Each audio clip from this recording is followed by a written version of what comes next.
Hi everybody, happy full moon to you. And I'm not sure if it's a coincidence that I chose to do this video today or not, but I don't believe in coincidences, so I guess it's not. Doing a short video for you all today because I've been seeing a lot of people wanting to know, about demons, and I did mention in my last video that I would be doing a video about demons and my experience that I had with one. Yeah, I'm gonna make it as short as I possibly can because I'm not one that wants to sit around and romance the dark. The dark has no power over me or in this space. I am a light worker. I work for the light. That is it, period. So one of the questions I've been noticing is about Ouija boards. I guess, since Halloween is around the corner, I guess kind of brings up the subject for people. I don't know. Don't use them, period. Point blank. If you want to attract dark entities into your home, the perfect way to do it is play with an Ouija board. You don't play with the dark. You don't play around in a spirit worlds and realms. And, it's nothing to, to be afraid of, channeling and, those types of things. But you really have got to have knowledge behind what you're doing. You wouldn't walk into an operating room and say, hey, you know what? I think I have an interest in doing brain surgery, and start sawing on somebody's head. Okay? You don't do that. You gain knowledge. That's the equivalent to it, I would say. Am I liking myself to a brain surgeon? No, I'm not saying that at all. What I'm trying to get at is you just don't go ahead and on a whim decide you're going to invoke a spirit. Because you can do that. Especially if you are a sensitive. And usually people that are attracted to Ouija boards and, things of that nature are, they're already pretty sensitive people and more than likely psychic. And yes, I am going to be stopping and starting and kind of just gathering myself. And so here we go with my experience with the demon. What do demons want, first of all? Demons want your soul. That's it. That's what they want. And what better soul to go after than the one of a light worker? One that wants to spread light and help people. So one night, I was sleeping, and I awoke. And I'm not talking about, how you wake up and you're kind of groggy or whatever. No. I woke up like I just drank 40 cups of coffee. And I couldn't move, though, and I was straight flat out with my arms by my side. And I don't sleep like that. But anyway, I look over, and I'm on a second floor bedroom. And sitting in a wheelchair next to me is a figure. And I could see it looked like a person figure. It was, no wings and all of that kind of thing. But it was in a wheelchair. And it was hovering its hand over my stomach area. It couldn't touch me, though. I distinctly knew it couldn't touch me. But it was trying to wake me up. And I'm like, okay. And I knew there was something different about this particular entity than the other ones that I have experienced. There was definitely something different about it. And the difference, one of the differences, was that it came to me in the form of somebody I actually knew, who happens to be in a wheelchair. I'm like, uh-oh, because obviously it wasn't him, and it was a male figure. It wasn't him because how's he gonna get up my stairs in a wheelchair? Okay, so no. And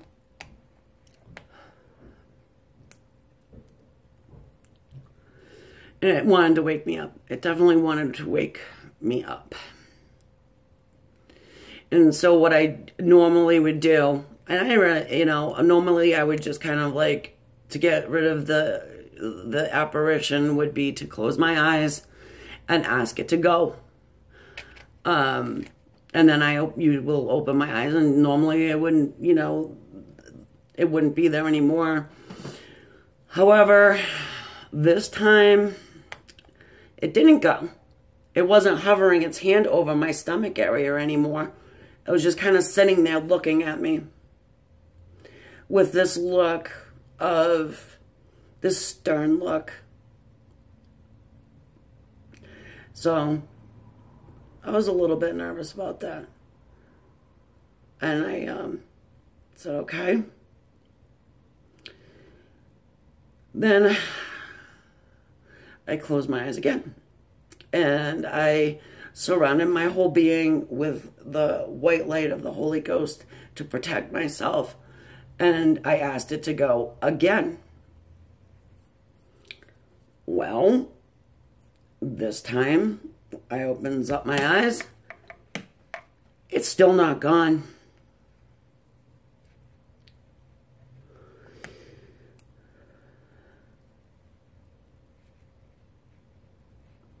This time it's standing.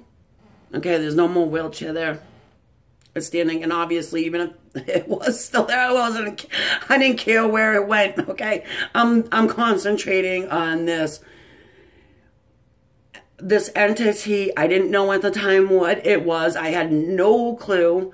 It looked like a real person, like you and I, as if somebody came into my room and was just standing there. But I'll describe what it looked like in a minute. So after I did that with the white light, it was standing, arms folded still, and just looking at me with this look. And it was like, and I was angering this being. I was angering it. I knew I was angering it. And I'm getting really afraid, because normally I can get rid of whatever it is I'm dealing with fairly easily. So now I'm like, what is going on?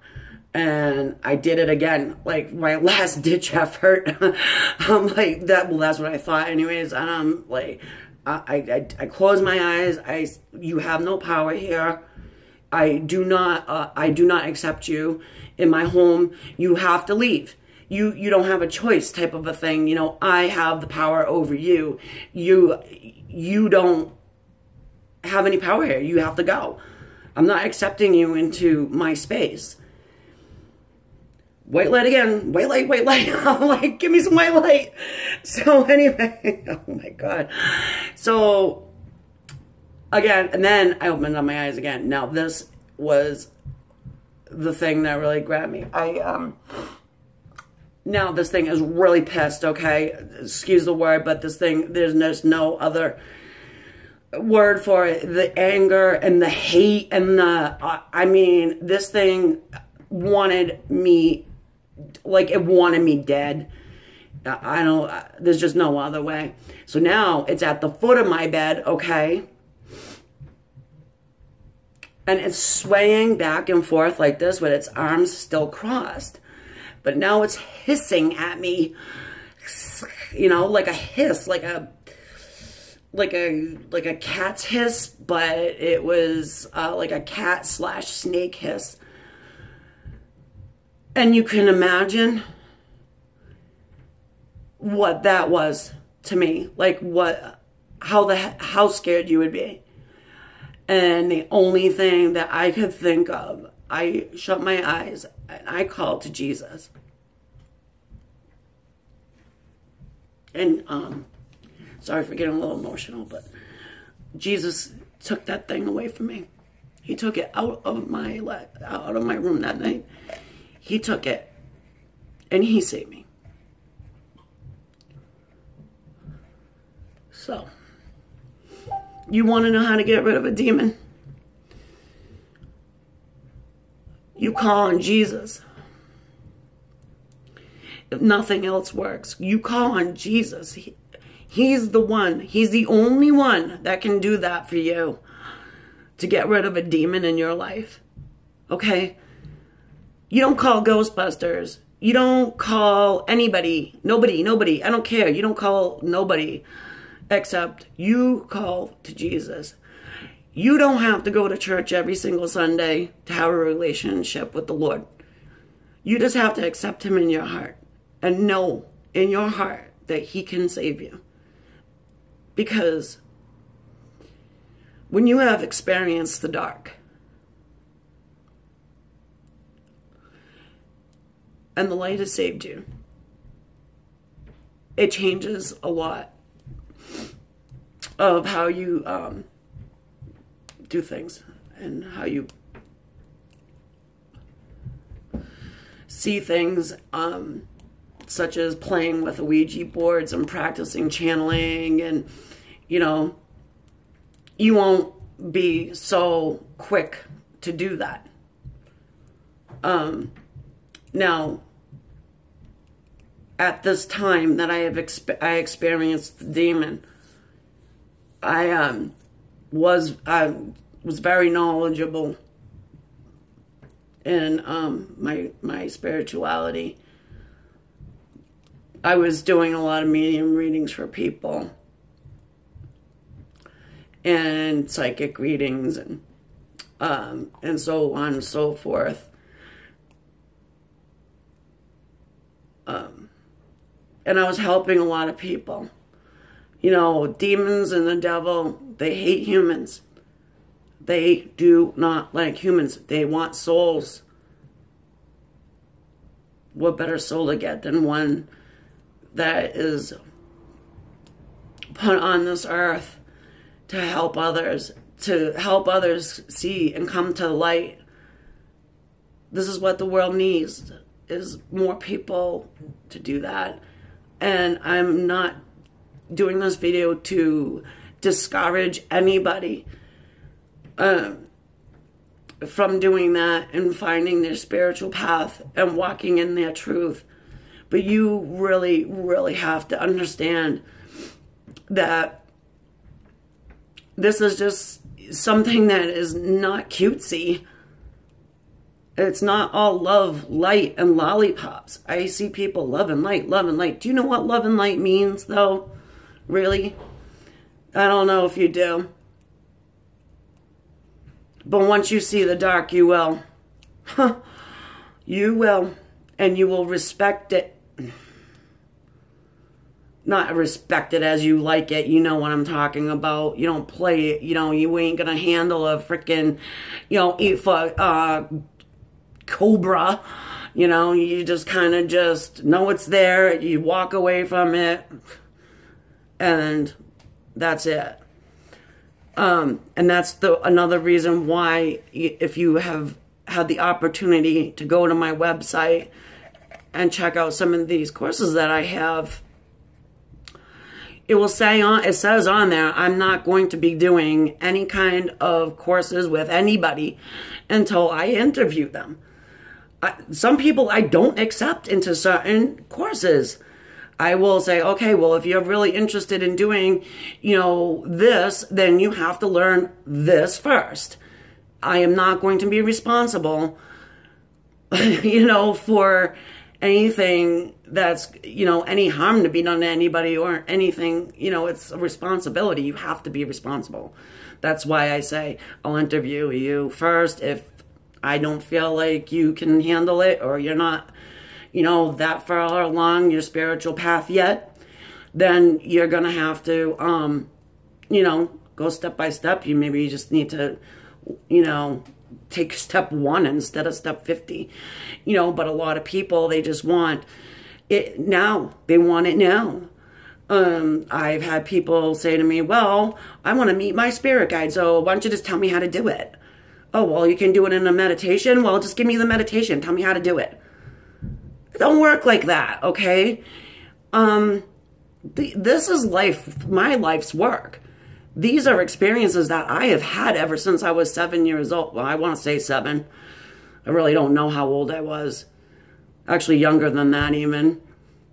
This is, my spirituality and my spiritual path and journey, and has started, I'm not going to age myself, but since I was a very young child.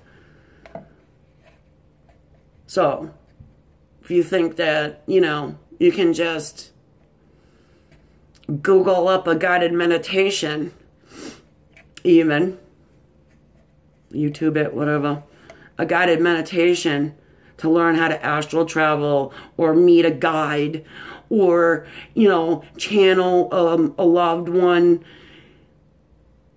I mean, you could do it. And you can also do it to your own peril, too, because if you have no prior knowledge of what you're actually doing, you can run into a lot of trouble. And I'm just, hey, you've been warned. That's it. Okay?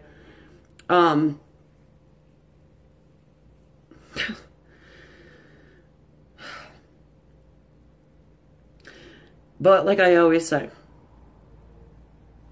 share your experiences with me if you'd like in the comments section below. Hit the subscribe button. I think I'm done talking about the dark now. I thought this was going to be a short video, and it didn't end up being that way. But I'm not romancing the dark any longer. And I am going to talk to you about the other apparitions that I've seen. And that's why I call them healthy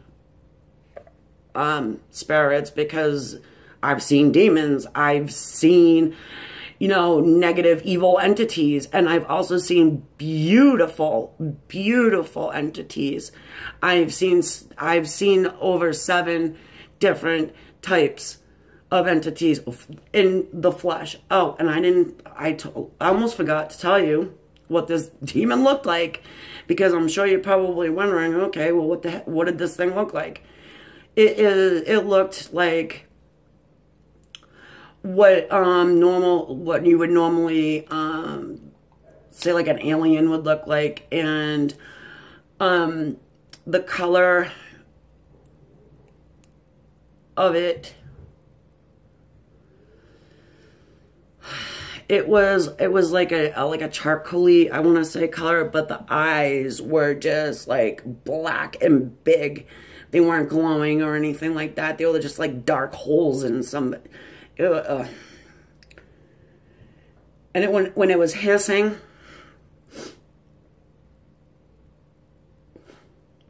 its lips weren't moving, but it was rocking back and forth. This thing, it was just pure hate. I think what I felt I was noticing more was the hatred and the sound of the hissing more than what this thing actually looked like. It wore like a hoodie. It looked like it had like a hoodie on.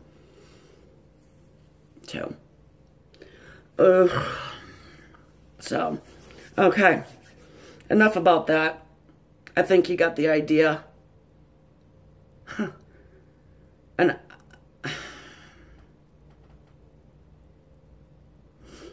okay. So, the next time I'm going to talk about a little bit of a lighter subject than this, because it's really, it's tugging at my heart right now.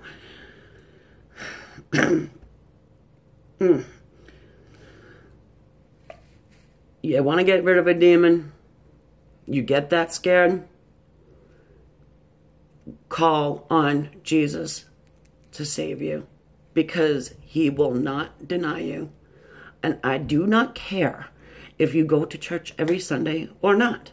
You don't have to. You just have to accept Jesus in your heart. Know him, have a relationship. It's a pretty wonderful, beautiful place to get to, and there is really not a whole lot of words to say about that. Because if you encounter a demon and you don't believe in Jesus, still call on Jesus, and then I can guarantee you one thing: you'll be believing in Jesus after that. Trust me, I know. Okay, so till the next time, when we're talking about something a little bit softer and lighter, light and love, people.